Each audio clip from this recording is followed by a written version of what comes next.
Dan kita berada di perkebunan sorghum. Apa itu sorghum? Coba Nina jelaskan, Nina. Sorghum adalah makanan pokok kelima setelah gandum.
Assalamualaikum warahmatullahi wabarakatuh. Wah, sila banget di sini, guys. Benar sekali. Ya, kita berada di Desa Tebing, Kecamatan Kelapa, Kabupaten Bangka Barat. Kita sedang berada di kebun sorghum. Kebun sorghum. Sorghum itu pengganti nasi ya. Ya, sejenis gandum. Ya, makanan pokok lah, pengganti nasi. Dan kita akan menjelajah di sini. Kita mau panen, guys. Hari ini panen dan mereka panen pertama. Panen perdana. Dan kita mau lihat keseruannya ya. Seru nih. Ya enggak? Mari kita Jadi.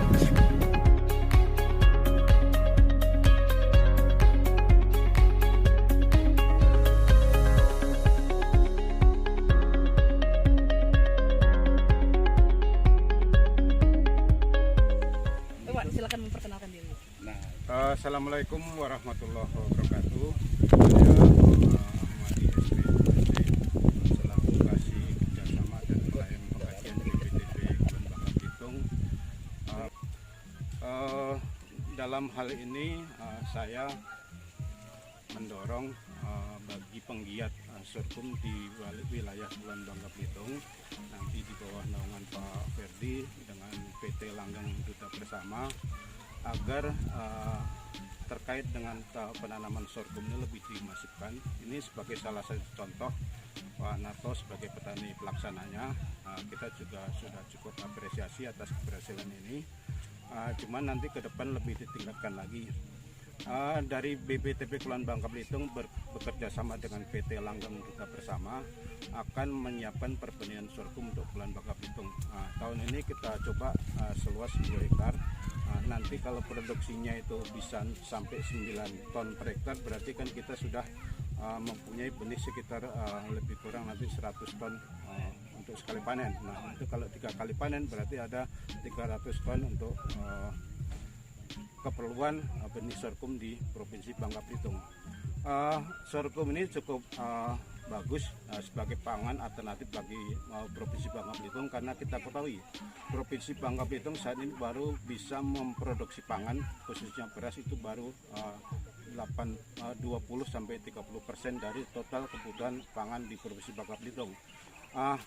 Makanya sorghum ini menjadi pangan alternatif yang bisa kita kembangkan di Provinsi Bangka Belitung. Nanti soal penanamannya nanti teknisnya nanti bisa kita bekerja sama dengan Dinas Pertanian Provinsi dan Kabupaten. Kalau untuk lahan-lahan kering seperti ini, sebaiknya nanti kita tanam di setelah tanam padi gogo. Jadi setelah tanam gogo nanti panen di bulan Januari, Februari. Jadi nanti di bulan Maret sudah bisa menanam sorghum. Artinya kita tidak mengganggu lokasi penanaman padi gogo yang selama ini ditanam oleh petani Bangka Belitung setahun sekali. Kemudian dari aspek budidaya, tanaman sorghum ini juga cukup mudah dilakukan, hampir sama dengan tanaman jagung. Dan kelebihan tanaman sorghum ini 1 kali tanam bisa 3 kali panen. Jadi kita cukup tanam 1 tahun sekali tapi bisa panen 3 kali. Itu keuntungan dari tanaman sorghum. Kemudian dari kegunaannya, mulai dari buah, daun, batang, akar itu semuanya bisa dimanfaatkan seperti yang dijelaskan oleh Pak Ferdi tadi. Saya dari hasil panennya itu mulai dari beras sorghum, tepung sorghum, kemudian berbagai macam olahan dari sorghum yang sudah dibuat oleh PT Langga Pertama itu kita support sehingga sampai tempe sorghum, kecap, kemudian kue-kue dari bahan berbahan sorghum. Kemudian dari daunnya bisa kita manfaatkan untuk pakan ternak, kemudian dari batangnya kita gunakan sebagai sumber daripada gula sorghum. Kemudian dari akarnya itu nanti bisa kita buat trichoderma sebagai untuk mengendalikan hama penyakitnya. Itu barangkali sekilas dari terkait dengan sorghum. Pada prinsipnya kami dari BPTP Kepulauan Bangka Belitung mendorong agar pengembangan sorghum ini lebih masif lagi sehingga nanti Bangka Belitung tidak akan ketergantungan pangan dari luar daerah, baik itu dari berasnya, kemudian kekurangannya kita support dari sorghum. Demikian yang dapat saya sampaikan. Makasih. Assalamualaikum warahmatullahi wabarakatuh. Nama saya Sunarto, petani dari Desa Tebing. Untuk penanaman sorghum ini kami dapat dari pengurus dari Pangkal Pinang, kebetulan teman Pak Ferdi. Nah, jadi pada saat informasi dari Pak Ferdi itu mengenai tanaman sorghum ini bisa panen dalam jangka waktu yang tidak begitu lama, selama sekitar 100 atau 105 hari itu bisa panen.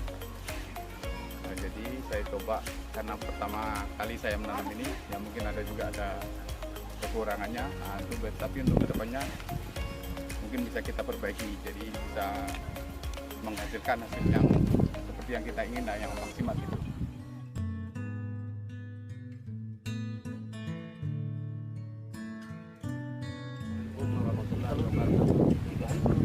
Saya Kepala Desa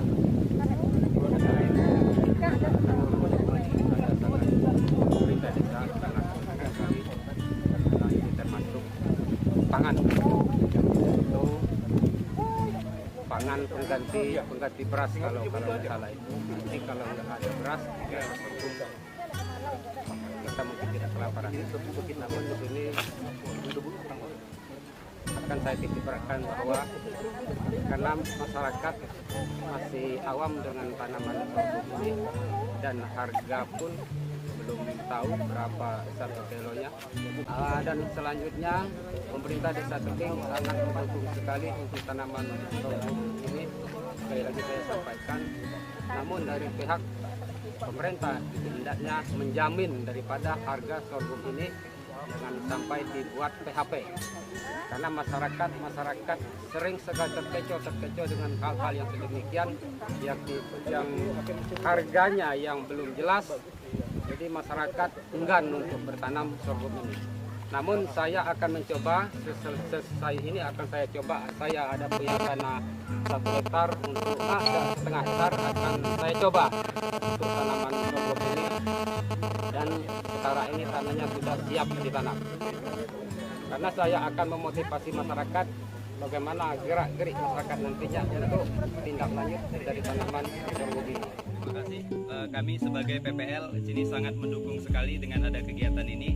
Namun kegiatan ini nantinya bisa terintegrasi, maksudnya nanti dari Dinas Pertanian dan Pangan Kabupaten Bangka Barat, baik dari BPTP dan juga Dinas Pertanian Provinsi untuk saling mendukung gitu. Sehingga nanti tanaman sorghum ini bisa dikembangkan oleh petani, terutama petani di Kabupaten Bangka Barat ini. Terima kasih.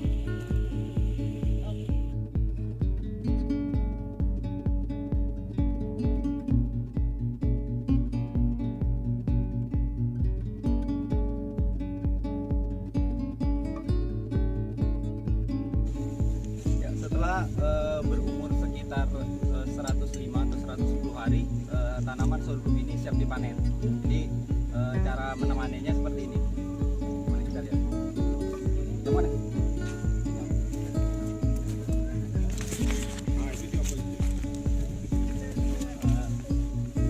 Jadi pemanenannya ini cukup mudah. Jadi cukup memotong menggunakan gunting atau menggunakan pisau dengan memotong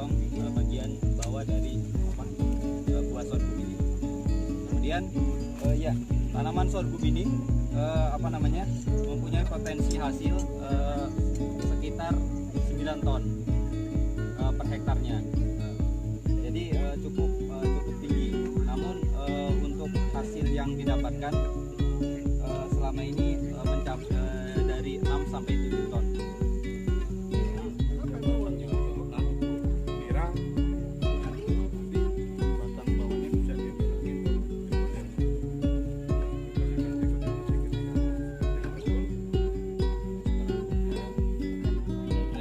Tanaman sorghum ini sendiri panennya itu bisa sampai 3 kali panen. Jadi setelah panen pertama ini batang yang dipanen itu kita potong lebih kurang hingga 30 cm, sehingga nanti setelah pemotongan ini akan tumbuh kembali anakan-anakan baru seperti ini. Nanti anakan ini akan kita pelihara lagi sama seperti pelihara induknya, dan akan menghasilkan buah sorghum lagi, kemudian kita panen. Ini terjadi sampai bisa 3 kali. Jadi 1 tahun itu bisa 3 kali panen untuk tanaman sorghum.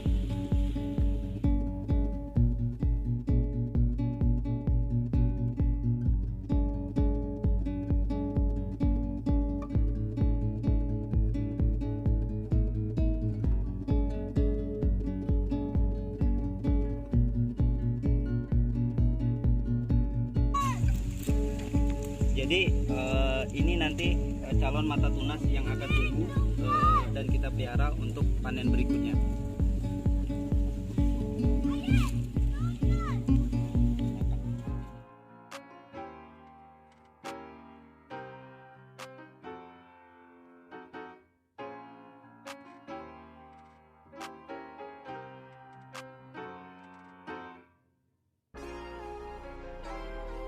Kami akan mencoba. Tidak penting.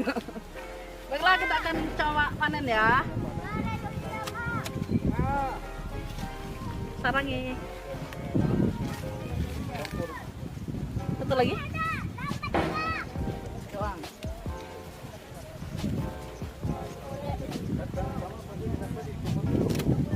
Rekam nih. Mau ngapain, Rin?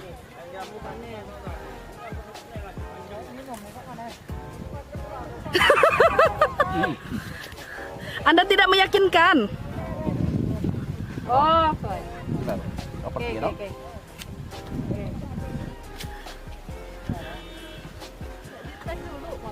Pengen apa? Jadi tangan. Mari, Pak. Oh.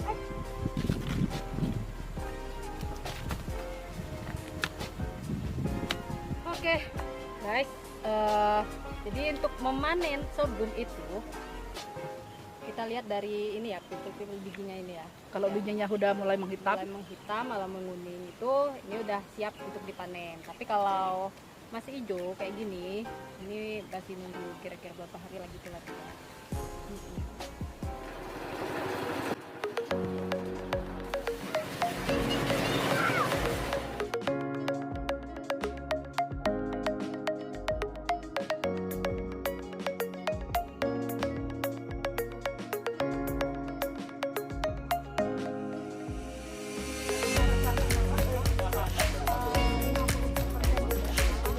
Ini dari UMKM.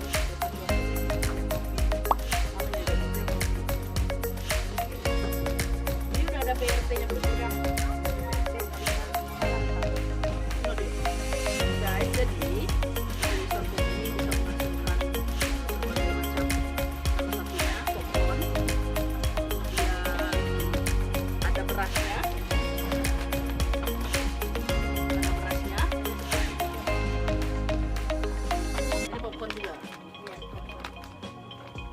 Beda kemasan aja.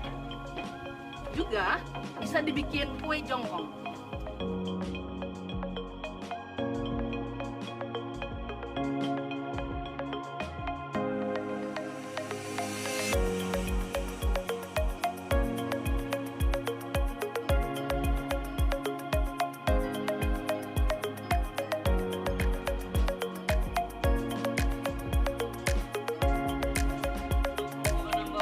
Bagaimana rasanya? Memang beda dengan beras. Beda, nasi itu beda. Ada rasa apa nih? Memang butir-butiran ya. Kayak jagung ya? Beras jagung. Oke lah ya. Buat makan siang hari ini. Lahap banget.